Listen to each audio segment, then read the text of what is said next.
हाँ जी बेटा, जिनके पास फोन वगैरह है चेक कर लो। आ रही है आवाज? देखो।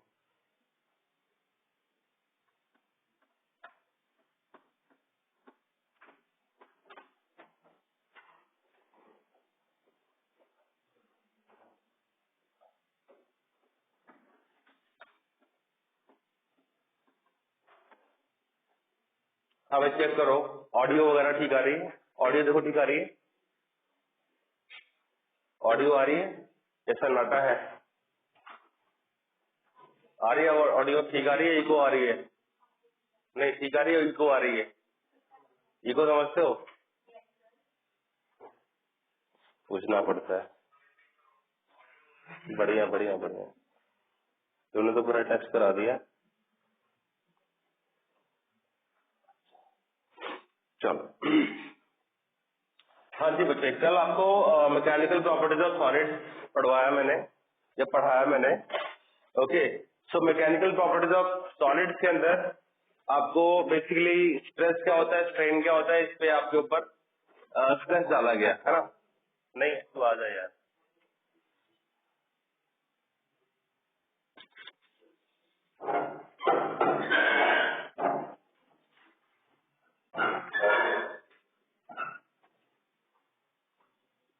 ओके, तो स्ट्रेस और स्ट्रेन और यंग्स मॉडुलस क्या होता है इसके बारे में बताया गया, उसके न्यूमेरिकल करवाए थोड़े बहुत। ठीक है, अब आज बच्चे हम लोग सेकेंड इसका पार्ट शुरू कर रहे हैं, which is the mechanical properties of fluid. ठीक है, अब मैकेनिकल प्रॉपर्टीज ऑफ फ्लूइड को मैं एक गो के अंदर यानी कि फर्स्ट गो के अंदर ही सारा कवर करूंगा। ठीक है, आज सारे के सारे कॉन्सेप्ट रिवाइज कराता हूँ, सारे फॉर्मूलाज बता रहा हूँ और फिर हम इसके क्वेश्चन करेंगे नेक्स्ट टाइम। ठीक है, तो mechanical properties of fluids, mechanical mechanical properties of fluid. ठीक है बेटा, ये वन शॉट वीडियो है या वन शॉट रिकॉर्डिंग चल रही है या लाइव क्लास चल रही है हमारी, जिसके अंदर मैं आज सारे फॉर्मूलाज को रिवील करने वाला हूँ। फ्लूइड के अंदर जितने भी फॉर्मूलाज है, जितने भी टॉपिक्स है, वो सारे कुछ रिवील करेंगे। ठीक है, और कल के दिन हम इसके न्यूमेरिकल प्रैक्टिस कर लेंगे, न्यूमेरिकल प्लस और जो क्वेश्चन होंगे। राइट, तो सबसे पहले इसके अंदर बड़ा टॉपिक आता है आपका, the very first topic in this is ये फ्लूइड कैसे कैसे है। What are fluid? क्या होता है fluid? Liquid and gases. Liquid और गैसेज को हम कलेक्टिवली फ्लूइड में कैटेगराइज कर लेते हैं या फ्लूइड में हम उसको काउंट कर लेते हैं। तो बेटा इसमें सबसे पहला टॉपिक है हमारे पास में, प्रेशर क्या होता है। What is the meaning of pressure? कोई बता सकता है what is pressure? Pressure is, कोई नहीं बोलेगा फोर्स अपॉन एरिया, तभी बोलेंगे थ्रस्ट अपॉन एरिया। अब यहाँ पे force upon area, no doubt हम लोग क्लास छोटी छोटी क्लासेस में लाइक 9th क्लास में हम इसको फोर्स अपॉन एरिया बोल देते हैं, लेकिन ये फोर्स कौन सी फोर्स है? ये नॉर्मल फोर्स है। अगर आपको बोलना ही है फोर्स, क्योंकि तुम लोग नहीं हटने वाले कि हम इसको फोर्स ही बोलेंगे, तो हम इसको नॉर्मल फोर्स बोलेंगे। Normal force on the object place inside the liquid. किसी लिक्विड में जब हम ऑब्जेक्ट को रखेंगे तो लिक्विड जो उसके ऊपर चारों ओर से प्रेशर फोर्स लगा रहा होगा वो सरफेस के ऊपर परपेंडिकुलर होगी। जैसे मेरे पास में कोई ब्लॉक है ये इस तरह से, ठीक है। अब ये जानना जरूरी है इसलिए मैं बता रहा हूँ, अदरवाइज तो सब कुछ डिटेल में तुम कर चुके हो। तो जो फ्लूइड इसके ऊपर फोर्स एक्सर्ट करेगा वो ये फोर्स होने वाली है इसके सरफेस के परपेंडिकुलर। ऐसे फोर्स एक्सर्ट नहीं होगी, this is not the force valid. ये वाली फोर्स नहीं बनेगी। The force will be always perpendicular on the surface of the object emerge या केप्ट इनसाइड द लिक्विड या फ्लूइड। राइट, तो इसको आप नॉर्मल फोर्स कहेंगे या आप इसको एफ परपेंडिकुलर का निशान से बना दो। एफ परपेंडिकुलर माने थ्रस्ट लर है, तो thrust upon area is called pressure. इसका एसआई यूनिट क्या होगा? पास्कल। न्यूटन पर स्क्वायर मीटर भी है, कोई दिक्कत वाली बात नहीं इसके अंदर। ठीक है, अब प्रेशर का ये तो सिंपल यूनिट है जिसको हम ऐसा यूनिट बोलते हैं, मोस्ट कॉमन यूनिट। इसके अलावा और कौन कौन से प्रेशर के यूनिट होते हैं? Some more units, some more units of pressure. हाँ जी, some more units of pressure. Thank you. Some more unit of pressure क्या होगा बोलो? ATM. Okay, what is atmospheric pressure? इसको हम शॉर्ट में लिखते हैं एटीएम, यानी कि 1 एटमॉस्फेरिक प्रेशर, यानी कि वो प्रेशर जो कि एटमॉस्फेयर एक्सर्ट करता है। तो 1 एटमॉस्फेयर का प्रेशर होता है 1.013 10⁵ पास्कल। ठीक है, आमतौर पे हम लोग सिंप्लिसिटी के लिए इसको 1.01 10⁵ पास्कल लेके चल लेते हैं, तो कोई इसमें प्रॉब्लम वाली बात नहीं। सिंप्लिसिटी के लिए आप इसको ये भी लेके चल सकते हो, और सिंप्लिसिटी करनी है आपको तो आप इस पैरामीटर को ही उड़ा दो, 10⁵ पास्कल लेके चल लो। ठीक है, लेकिन आई रिकमेंड कि आप कम से कम डेसिमल के बाद 2 डिजिट तक तो वैल्यूज लो। ठीक है, इसके अलावा और क्या होता है भाई, बार। तो बार और पास्कल में क्या रिलेशन है?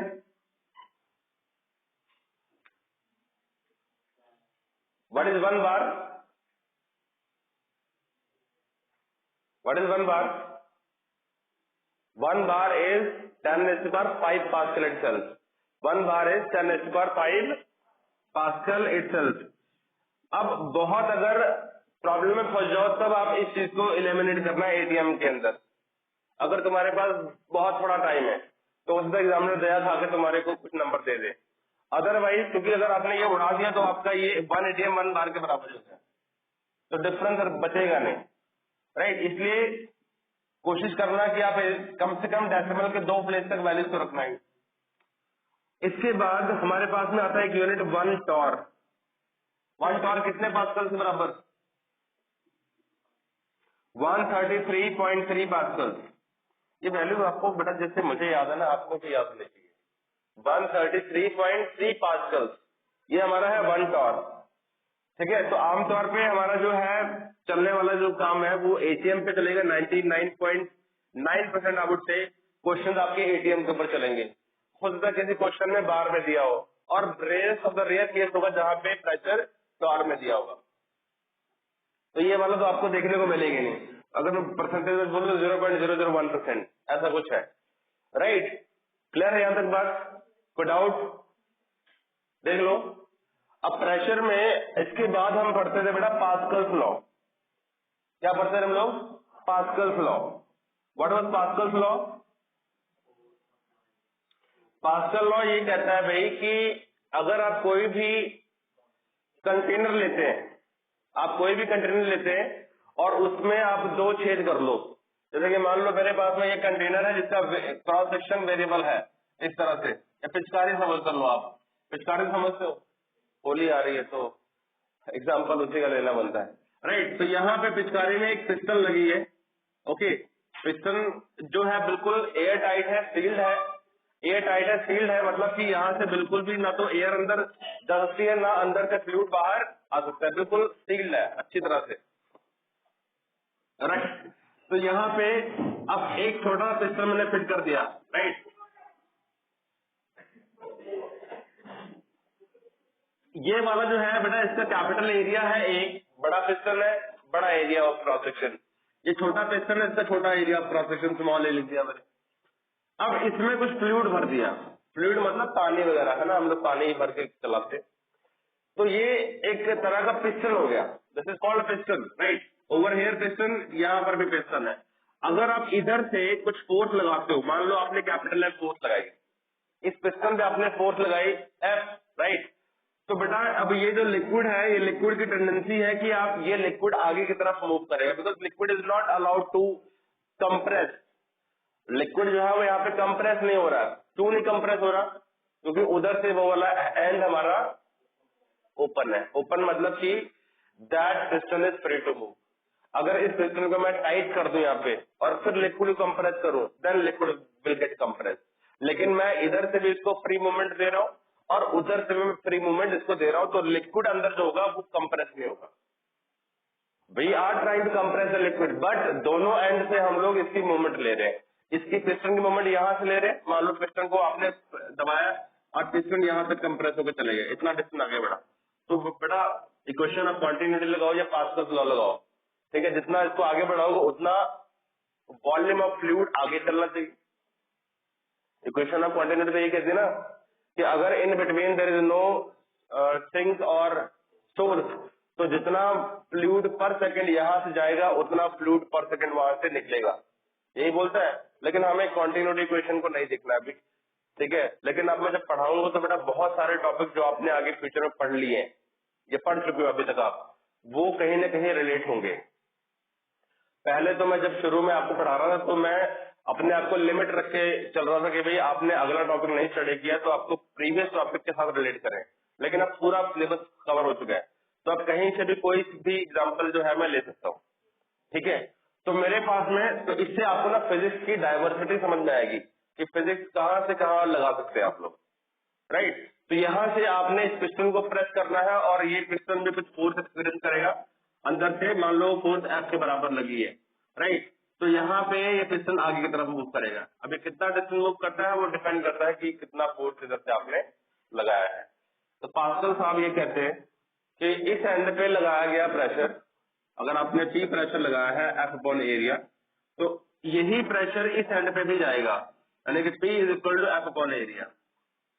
पास्कल ये कहते हैं कि the pressure is transmitted undiminished to all the portion of the liquid and to the walls of the container, provided there should not be any kind of source or sink in between the two ends या two what you call seal points, इनके बीच में कोई source या sink नहीं होना चाहिए। समझ पा रहे बात को? यानी कि pressure transmitted is equal in all direction या pressure is transmitted equally in all direction. Simple एक लाइन है, pressure is transmitted equally in all direction, ये है पास्कल लॉ। ठीक है भाई, तो पास्कल लॉ ये कहता है कि प्रेशर इज इक्वल, यहाँ का इसको x मान लो, इसको y मान लो, तो x और y पॉइंट का जो प्रेशर होगा वो सेम होगा, वो ये कहता है। ठीक है, इसका मतलब है कि F by capital A equal to small f by small f। ठीक है, अब एरिया में डिफरेंस होगा, कौन सा एरिया बड़ा कौन सा एरिया छोटा, उसके हिसाब से रेशियोज आपको पता लग जाएंगी फोर्स की, कि किधर फोर्स ज्यादा लगेगी किधर फोर्स कम लगेगी, वो मुझे बताने की जरूरत नहीं है ना, आप फैमिलियर हो उसके साथ में। यस और नो, फैमिलियर हो। इसके आगे अगर कौन सा एरिया बड़ा है, जैसे ये है, तुम्हारे पास में F बाय F निकल गया और यहाँ पे कैपिटल A बाय A आ जाएगा, ऐसे आ जाएगा। तो अगर A कैपिटल A बड़ा है ये छोटा है तो डेफिनेट के बाद ये रेशियो ग्रेटर देन 1 होगी। यस और नो? तो अकॉर्डिंगली आप कौन सी फोर्स बड़ी होगी या छोटी होगी वो उसका अंदाजा आप लगा सकते हैं। ठीक, कोई डाउट यहाँ पे? अच्छा, तो ये तो हो गया फोर्स की कहानी। अब दूसरी चीज है इसके अंदर, क्वेश्चन में बाद में इकट्ठे कराऊंगा।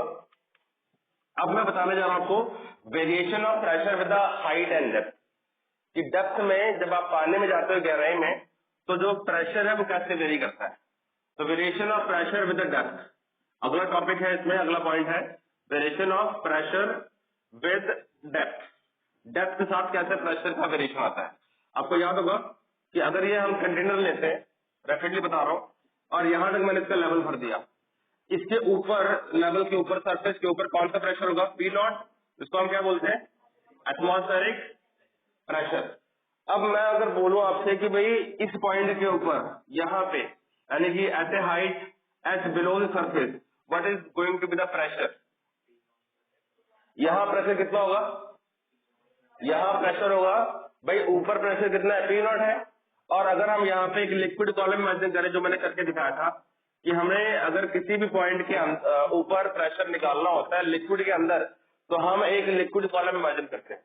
जैसे मुझे h हाइट पे लिक्विड का प्रेशर पता करना है, h हाइट पे, तो मैंने h लेंथ वाला कॉलम इमेजिन कर लिया। सॉरी।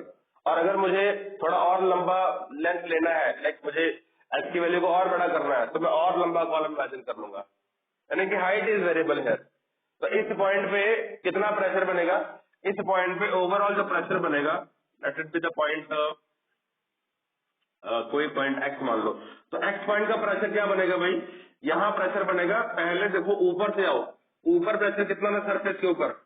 यहाँ प्रेशर P नॉट है, तो ये प्रेशर तो as it is cut copy paste होगा भाई, ये ऊपर वाला प्रेशर तो as it is cut copy paste होगा ना यहाँ पे। जैसे अगर मैं यहाँ पे प्रेशर निकाल रहा हूँ बॉटम पे, तो ऊपर जो प्रेशर है वो प्रेशर तो नीचे लगेगी, साथ में इस लिक्विड कॉलम में जो लिक्विड भरा हुआ है उसकी वेट की वजह से जो प्रेशर बनेगा, यानी इसमें जो पानी है, ये जो लिक्विड है, उसके भार की वजह से जो प्रेशर बढ़ेगा वो होगा rho ji h. Rho is the density of the liquid, g is gravity and h is the column की हाइट, की कितनी गहराई पे आप नाप रहे हो। क्लियर है बात? इसको बोलते हैं बेटा एब्सोल्यूट प्रेशर। क्या बोलते हैं इसको हम लोग? Absolute pressure. Absolute pressure is nothing but the sum of the है sum of the atmospheric pressure and gauge pressure. Gauge pressure बोलो या गेज प्रेशर बोलो, ठीक है भाई, आपकी बुक्स में ये लिखा रहता है। तो बेटा यहाँ पे P X minus P not कर देंगे ना, तो ये बन जाएगा मेरे पास रो जी एच, और इस रो जी एच क्या बोलते हैं? गॉज प्रेशर या फिर गेज प्रेशर, प्रेशर का डिफरेंस। आगे आपको मैंने सिखाया था कि प्रेशर डिफरेंस कैसे निकालते हैं, गेज प्रेशर कैसे निकालते हैं, by manometer, open tube manometer, याद आ रहा है? मैं क्वेश्चन कराने वाला हूँ इसके पास कर, अब बुक आ गई मेरे पास में, तो I will be doing some question, ठीक है, क्वेश्चन करते आएंगे फिर आगे बढ़ेंगे। तो P X minus P not is equal to rho ji H, gauge pressure है, गॉज प्रेशर, जो मर्जी इसको बोलो। इसके बाद बेटा हमने स्टडी किया था open tube manometer. Open tube manometer, open tube manometer क्या करती है? What is the purpose of this device? Open tube manometer measure the pressure of A gas enclose in a container. कोई कंटेनर है, जैसे मान लो ये मेरे पास में कंटेनर है, ओके, और इस कंटेनर में यहाँ पे एक ढक्कन लगा दिया मैंने, ढक्कन समझते हो? हाँ, मतलब यहाँ पे एक लिड लगा दिया, अंग्रेजी में बोलता हूँ, ठीक है, यहाँ पे एक लिड लगा दिया और इसमें कोई गैस इंक्लोज है, यहाँ पे कोई गैस इंक्लोज है। अब ये मत बोलना कि सर यहाँ से गैस लीक हो जाएगी, है ना? चलो इसको पूरा बंद कर दिया। अब यहाँ पे हमने गैस रख दी, गैस का प्रेशर मान लीजिए आपके पास में है P, ठीक। अब मैनोमीटर जो होता है वो डिवाइस ऐसा डिवाइस है जो कि इस कंटेनर में कितनी प्रेशर का गैस भरा हुआ है वो नाप देगा। तो manometer is nothing but A U shape tube. तो जो यू शेप का ट्यूब है वो ऐसे इसमें कनेक्ट कर देते हैं, ऐसे करके, ऐसे ये कनेक्ट कर देते हैं, और इस ट्यूब के अंदर हम लोग कोई डेंस लिक्विड भर देते हैं। आमतौर पे हम इसमें क्या भरते हैं बेटा? मरकरी भर देते हैं। मरकरी इज इजिली अवेलेबल, सस्ता भी है और डेंसिटी इसकी ठीक ठाक है, ठीक है, यानी कि काफी हाई प्रेशर के ऊपर इसमें जो हाइट ऑफ लिक्विड है वो माइनर सा ही आता है। अगर हल्का लिक्विड भर देंगे तो हल्के प्रेशर के लिए ही उसका लेवल इतना ऊपर चल जाएगा कि इतनी लंबी चौड़ी ट्यूब बनाना, उसको मैनेज करना काफी मुश्किल होगा। जैसे पानी को हम लोग बैरोमीटर में क्यों नहीं भरते? By water barometer is not use. तो यही कारण है कि वाटर बैरोमीटर अगर हम बनाते हैं तो वाटर की जो हाइट आती है वो 100 कितनी आती है? सॉरी 10 मीटर आती है। तो जो ट्यूब की लेंथ आनी चाहिए वो 10 मीटर से ऊपर आनी चाहिए। तो इतना बल्की ट्यूब और इतना बल्की सेटअप लगाना, मैनेज करना आसान काम नहीं होगा। इसलिए हम बैरोमीटर में मरकरी डेंस लिक्विड का इस्तेमाल करते हैं। मरकरी में एक एटमॉस्फेरिक प्रेशर के लिए कितनी हाइट आती है? मरकरी में एक एटमॉस्फेरिक प्रेशर के लिए कितनी हाइट आती है? 1 atm equal to how much centimetre of mercury? 76। Mercury का 76 सेंटीमीटर का कॉलम 1 एटमॉस्फेरिक प्रेशर के इक्विवेलेंट होता है। 76 सेंटीमीटर ऑफ मरकरी। और वहीं पे अगर मैं 1 atm बोलूं पानी के लिए, तो पानी का कितना कॉलम होना चाहिए? वेरी गुड, 10 मीटर, 10.1 होता है इनफैक्ट, बट कोई दिक्कत नहीं है। समझ आ रहा है? ऐसे बड़े क्वेश्चन आपको sorry equation of continuity, Bernoulli's theorem में दिए होंगे जहां पे प्रेशर लिखा रहता है इतने mm ऑफ मरकरी, या इतने mm ऑफ फलाना ऑयल, या इतने mm ऑफ कोई लिक्विड। तो इतने mm का मतलब क्या होता है कि एक atmosphere is equal to 76 centimetre of अगर मरकरी लिखा हुआ है तो बेटा इसको ऐसे समझेंगे 76 centimetre of mercury is equal to rho ji H. समझे? तो इसको ऐसे देखते हैं बेटा, तो यहां से आसानी से आप इसको सॉल्व कर सकते हो। चलो क्वेश्चन कराऊंगा फिर आपको पता लगेगा। तो आइडिया होगा कुछ, यानी कि जो मरकरी है उसकी 76 सेंटीमीटर हाइट आएगी जब आप 1 एटमॉस्फेरिक प्रेशर को नापेंगे। ठीक है, कोई डाउट यहाँ तक? एक टर्म आती है अपने पास में जिसको बोलते हैं हाइड्रोस्टैटिक पैराडॉक्स। आपके बुक्स में लिखा रहता है हाइड्रोस्टैटिक पैराडॉक्स। अब वो क्या होता है वो भी देख लो, ये कर दो। हाइड्रोस्टैटिक पैराडॉक्स या फिर सिंपली हाइड्रोस्टैटिक्स क्या होता है। इनफैक्ट आपको मैंने अभी जो टॉपिक पढ़ा है वो सारे हाइड्रोस्टैटिक्स के टॉपिक ही है। इनमें से कोई भी टॉपिक अभी मैंने फ्लूइड डायनेमिक्स का नहीं उठाया, सारे टॉपिक हाइड्रोस्टैटिक्स के हैं। हाइड्रोस्टैटिक्स का सिंपल सा कंसेप्ट ये है, हाइड्रोस्टैटिक्स का एक बहुत ही क्रूशियल और बहुत ही इंपॉर्टेंट कॉन्सेप्ट है, वो ये है कि the pressure remain same on the same horizontal line. अगर हम लिक्विड लेते हैं, मान लो ये मैंने एक टैंक ले लिया, ओके, और यहाँ फ्लूइड भर दिया, fluid is not moving at all. Fluid किस में है बच्चे? रेस्ट में। फ्लूइड रेस्ट में है और इस सरफेस से मान लो मैं कितने मीटर नीचे आ गया, 100 मीटर नीचे आ गया, 100 मीटर नीचे आ गया, 100 centimetre whatever you can take, इतनी हाइट नीचे आ गया। तो यहाँ पे जितने भी पॉइंट लाई करेंगे इस लेवल पे 100 मीटर नीचे, ये भी 100 मीटर नीचे, ये भी 100 मीटर नीचे, सारे पॉइंट जो है कहाँ पे है? 100 मीटर नीचे है। ये पॉइंट, ये पॉइंट, ये पॉइंट, ये पॉइंट, सारे point on the same horizontal level have the same pressure. इसका प्रेशर भी P है, इसका प्रेशर P है, इसका भी P होगा, इसका भी P होगा, सारे पॉइंट का प्रेशर सेम लेवल पे सेम होगा। ये हाइड्रोस्टैटिक है। अगर लिक्विड मूव करेगा तो प्रेशर सेम नहीं होगा। जैसे कि मान लो मेरे पास में ट्यूब है और इस ट्यूब में अगर ये फ्लूइड बह रहा है, ठीक है, फ्लूइड फ्लो कर रहा है।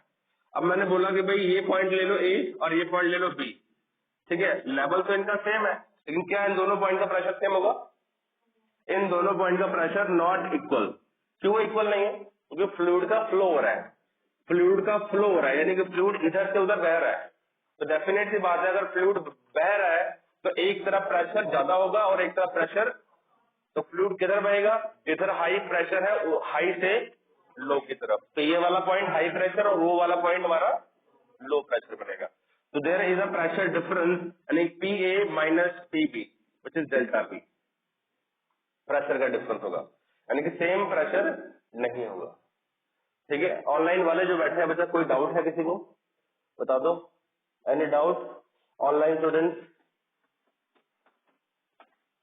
आप लोगों को डाउट?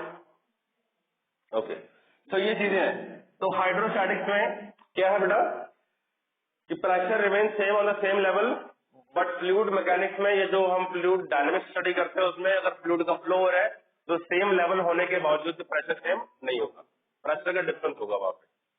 क्लियर है? कोई डाउट यहाँ तक? ओके, अगला पॉइंट क्या आता है हमारे पास? अगला टॉपिक क्या आता है इसके अंदर? किसको याद है? कुछ याद है किसी को?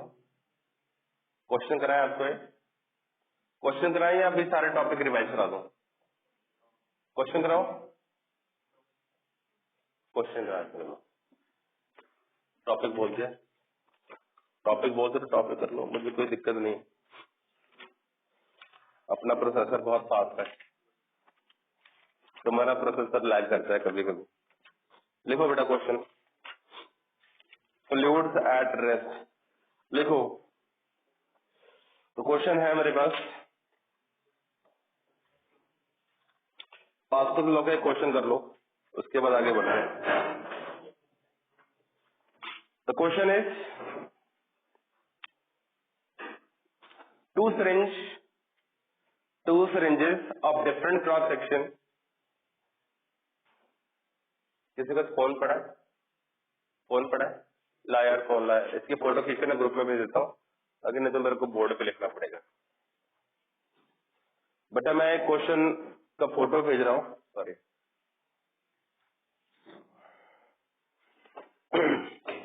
देखो, two syringes of different cross section,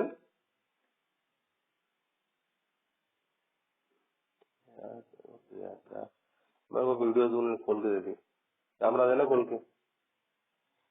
to syringes of different cross section without needle, without needle, without needle, filled with water, filled with water,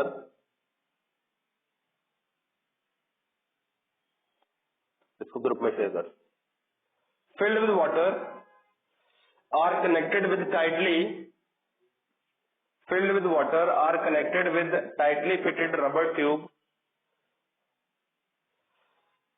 are connected with a tightly fitted rubber tube filled with water. Rubber tube filled with water. Diameter of smaller piston and larger piston are, थोड़ा जल्दी करेंगे, the diameter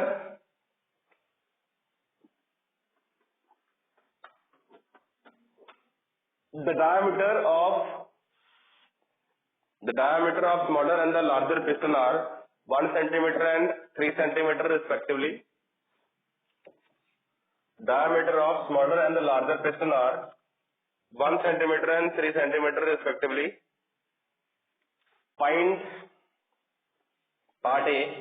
Find, बेटा यही question जो मैं बोल रहा हूँ अभी मैंने ग्रुप में भेज दिया है, वहां से उठा के आप इसको सॉल्व करना शुरू करो. Find the force exerted on the larger piston. Find the force exerted on the larger piston.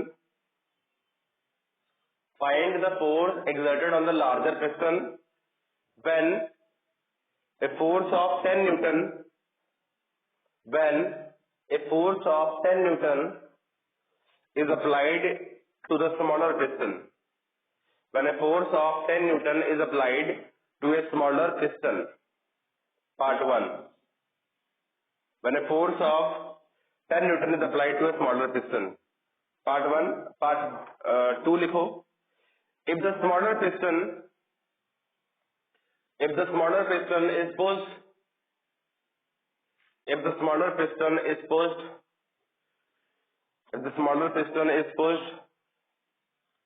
through 6 centimeter,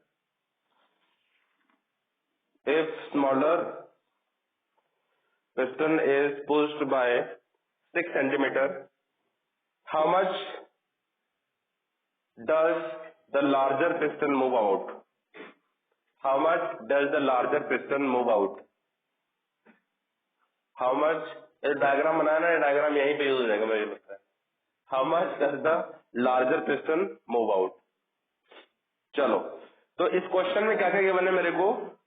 in this question जो अभी मैंने बेटा ग्रुप में डायग्राम भेजा है, इनफैक्ट वो दक्ष के नंबर से भेजा है मैंने, तो उसके अंदर सारी वैल्यूज जो है वो गिवन है.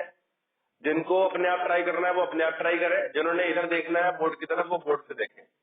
ओके, तो देखो क्या है गिवन, क्या है इसमें कि भाई 2 syringes are there of different cross section without needle, कोई नीडल नहीं है उसके अंदर, filled with water are connected with a tightly fitted rubber tube filled with water. ठीक है. Diameter of smaller piston, अच्छा इस तरह से है, एक ट्यूब है, सिंपल क्वेश्चन वैसे तो बेटा ये एक ट्यूब है, ठीक है, और इस ट्यूब का जो ये यहाँ पे एक पिस्टन लगा दिया गया है, ये पिस्टन है, ओके, और इसको जोड़ा गया है इस तरह से एक रबर ट्यूब के साथ में. ये रबर का ट्यूब है, ठीक है, रबर ट्यूब, और इसको दूसरे पिस्टन से जोड़ा गया है जो कि थोड़ा सा छोटा है. ये थोड़ा छोटा बना दिया मैंने यहाँ पे, और इसमें ये पिस्टन लगा दिया गया है. ओके, ये लार्ज पिस्टन है और ये वाला स्मॉल है, और बीच में यहाँ पे लिक्विड भर दिया, पानी भरा हुआ है, या रबर का ट्यूब है. समझे? अब इधर से कंप्रेस करेंगे या इधर से कंप्रेस करेंगे तो दूसरा एक को दबाओगे, अगर इसको दबा रहे हो तो ये इतना आगे बढ़ रहा है मान लो, तो ये वाला भी कुछ ना कुछ आगे बढ़ेगा, प्रेशर लगेगा. और आप लोग स्कूल वगैरह में मॉडल बनाए होंगे, वो पिस्टन लगा के वो क्रेन बनाते हैं, वो सिरिंज डॉक्टर वाली सिरिंज होती है ना, वो सिरिंज लगा के पाइप पे जोड़ के, जो ड्रिप वाली पाइप होती है, ग्लूकोज ड्रिप वाली पाइप, उसके थ्रू हम लोग उसमें लिक्विड भर के, पानी भर के ऐसे एक सिरिंज को दबाते हैं तो उसकी आर्म एक खुलती है. ऐसे प्रोजेक्ट हम लोग स्कूल लेवल में बनाते हैं. तो बिल्कुल कुछ वैसे ही क्वेश्चन है ये.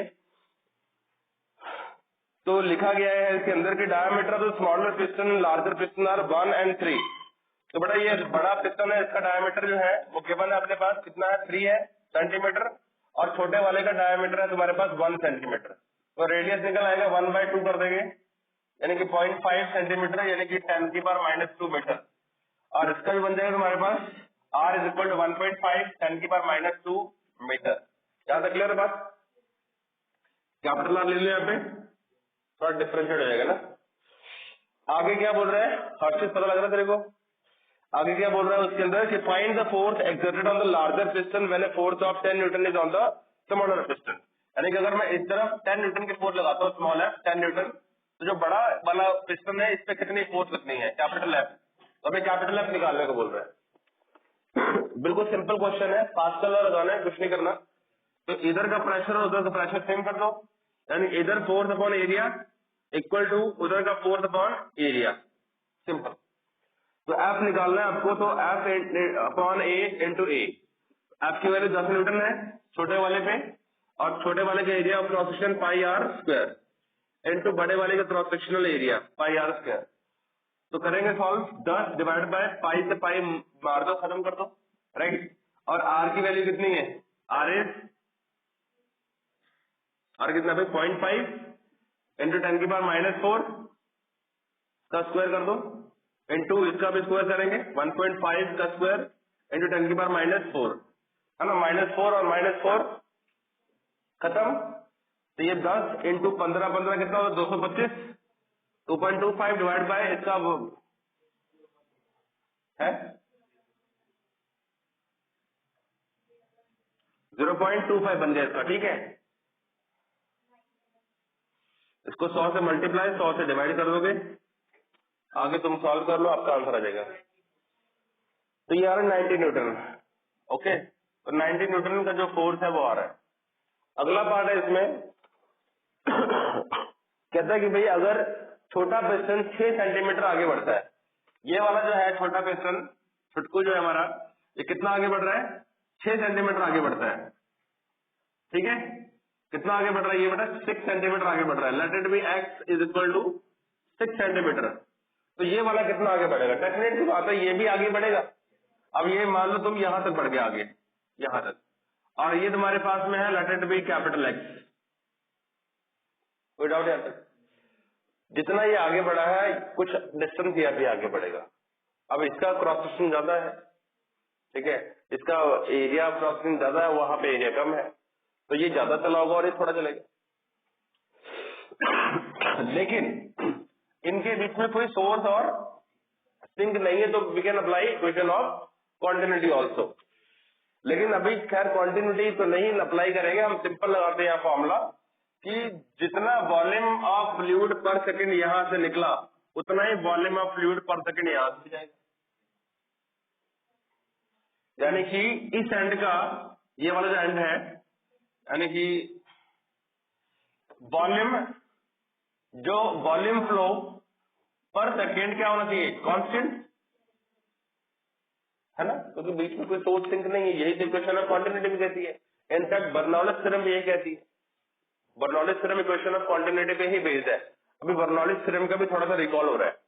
इक्वेशन ऑफ कॉन्टिन्यूटी क्या थी बोलो, A1 V1 is equal to, good, A1 V1 equal to A2 V2, but हम लोग यहाँ पे उसको नहीं लगाएंगे, लगाने को लगा भी सकते हो, कोई इसमें प्रॉब्लम वाली बात नहीं है। तो वॉल्यूम इस तरफ जितना वॉल्यूम ऑफ लिक्विड, यहाँ जितना वॉल्यूम कवर हुआ, यहाँ जितना वॉल्यूम कवर होगा उतना ही वॉल्यूम यहाँ कवर होगा, यानी कि volume displace by this piston over here is equal to volume displace by this piston over here. तो वॉल्यूम दोनों एंड पे सिमिलर होंगे, तो मैं वॉल्यूम कांस्टेंट रखता हूँ। तो volume displaced by big piston is equal to volume displaced by small piston, ठीक है जी, बाय स्मॉल पिस्टन। ये लगा दोगे, बिग पिस्टन का एरिया कितना है, कैपिटल ए, ठीक है, ये होगा, इंटू डिस्टेंस कितना डाला वो एक्स, यही वॉल्यूम होगा, एरिया इंटू डिस्टेंस वॉल्यूम होगा ना, इक्वल टू एरिया छोटे वाले का एरिया इंटू छोटा सा डिस्टेंस एक्स, ठीक है, विदाउट यहाँ से। तो आप यहाँ से जो वैल्यूज वगैरह है एरिया मालूम ही है, पुट कर लो। इसका वैल्यू तुम्हें 6 सेंटीमीटर दिया है, 6 इंटू 10 की पावर -2 कर लेना। यूनिट का ध्यान रखना, ऐसा यूनिट में लेके चलना सब कुछ।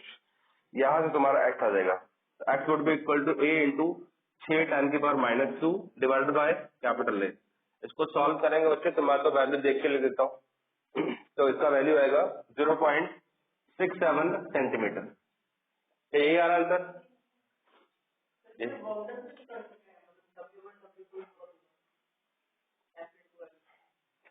बर्डन से भी कर सकते हो, लेकिन burden will become little bit difficult. क्यों बनेगा difficult?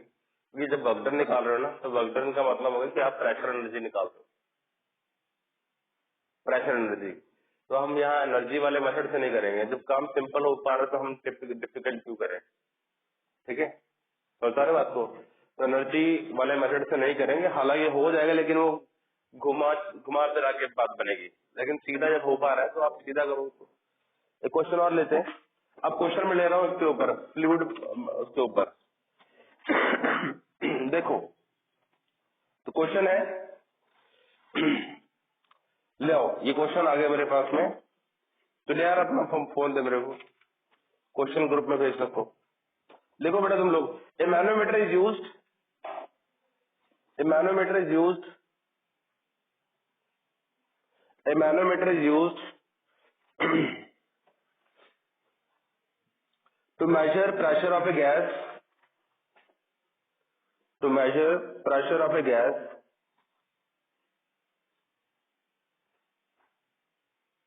a manometer is used to measure the pressure of a gas, a manometer is used to measure the pressure of a gas in a tank. The fluid used has specific gravity of, the fluid used has specific gravity of, जो fluid use कर रहे हैं बेटा उसका specific gravity है, specific gravity of 0.85 if the atmospheric pressure is 100 kilopascal, if the atmospheric pressure of the, if the atmospheric pressure is 100 kilopascal,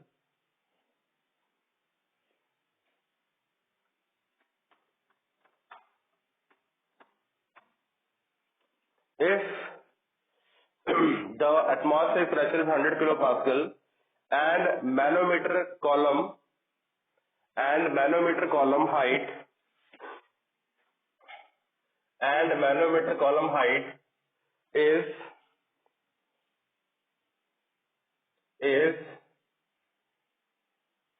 manometer column height is 55 centimeter, 55 centimeter as shown in figure, as shown in figure,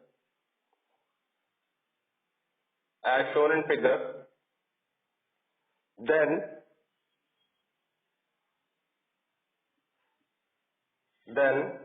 find the absolute pressure within the tank.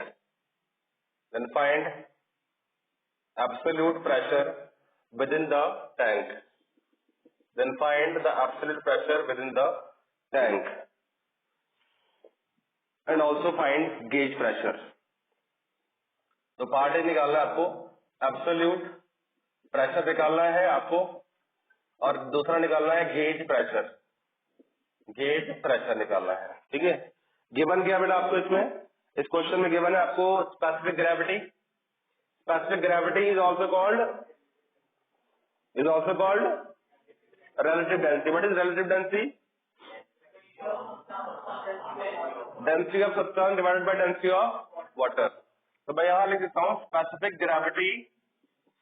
Gravity और relative density बेटा same चीज होती है, relative density same होती है, right. और इसका formula होता है density of rho of substance divided by rho of पानी, rho of substance divide by rho of water. तो डेंसिटी ऑफ सब्सटेंस कैसे आएगी बेटा, याद है तुम्हारे पास में density of water into the specific gravity.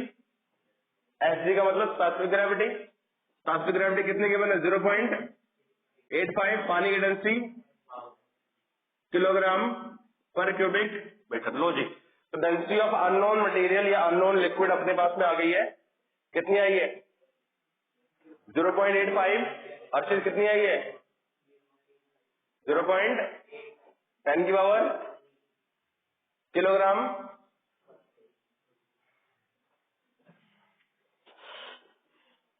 Atmospheric pressure हमें गिवन है यहाँ पे, the atmospheric is 100 kilo pascal, 100 kilo pascal, kilo का मतलब 10 की पावर 3, तो बेटा 100 10⁻³ यानी हम इसको 10⁵ ही कर लें सीधा, ठीक है, कोई दिक्कत नहीं इसमें।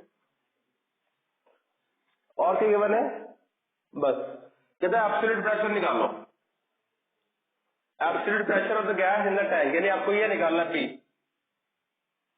तो क्या तरीका बताया मैंने भी, ये लेवल ले लो, ये वाला पॉइंट ए मान लो, ये वाला पॉइंट बी मान लो, तो pressure of A is equal to pressure of B कर दो सीधा। तो इसका प्रेशर जो है वो वही प्रेशर होगा ना जो गैस का प्रेशर है, क्योंकि ये जुड़ा हुआ है ना यहाँ पे, अगर कोई गैस है तो गैस का प्रेशर बिल्कुल एग्जैक्टली इस पॉइंट के प्रेशर के बराबर होगा, यस और नो। तो कोमल क्लियर हुई बात, क्योंकि ये एंड बेटा जुड़ा हुआ है गैस के कंटेनर के साथ, तो जितना गैस का प्रेशर है उतना ही प्रेशर यहाँ होगा, जुड़ा हुआ ना ये, तो ये इसको इधर से दबा रहा होगा, दबाएगा तो लिक्विड यहाँ पे ऊपर चढ़ेगा, और ऊपर से एटमॉस्फेयर क्या कर रहा है, नीचे की तरफ पुश करेगा। तो एटमॉस्फेयर का प्रेशर यहाँ पे पी एटीएम लगाना है बाहर से, जिसको आप पी नॉट बोलते हो, पी नॉट।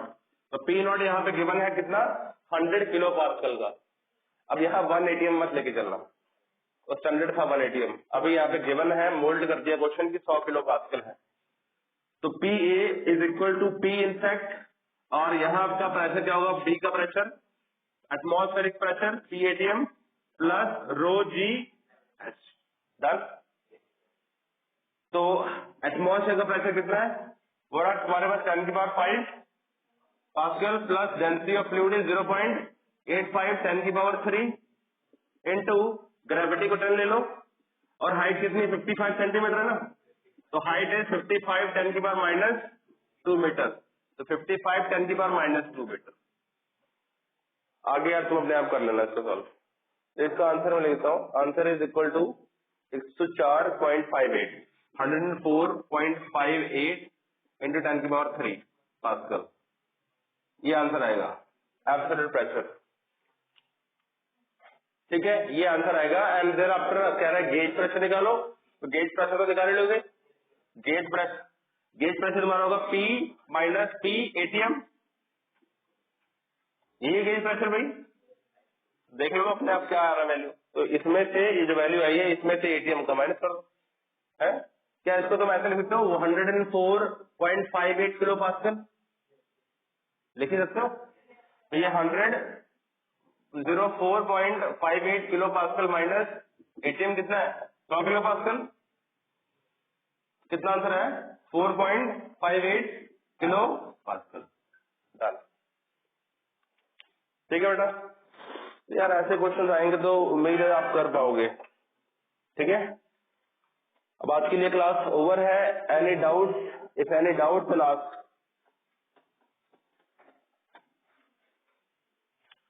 सही है, कोई डाउट, कोई चक्कर नहीं है, ओके। कल बच्चे देखो यहाँ पे अपने आपको लिमिट नहीं रखना है, बहुत सारे क्वेश्चन है एसएल के अंदर या अपने रेफरेंस बुक के अंदर, ट्राई करो। असाइनमेंट, मैंने कल भी बात बोली थी, असाइनमेंट उठा के दोबारा से रिकॉल करो और चेक करो कि क्या तुमसे वो क्वेश्चन हो पा रहे हैं अभी, क्योंकि वो क्वेश्चन आप एक बार कर चुके हो, और अब जो आपने असाइनमेंट अगर सॉल्व करी होगी पहले, तो अब उसका टाइम है रिवाइज करने का। अगर असाइनमेंट तब सॉल्व करी थी आप लोगों ने, तो अब असाइनमेंट खोलो और नोट्स खोलो जहां पे आपने उसको सॉल्व किया होगा, और टैली कर लो, एक बार रिवाइज कर लो, ये रिवीजन है। ये करोगे तो तुम्हारा जो है बड़े अच्छे नंबर आ जाएंगे, ठीक है। Without done.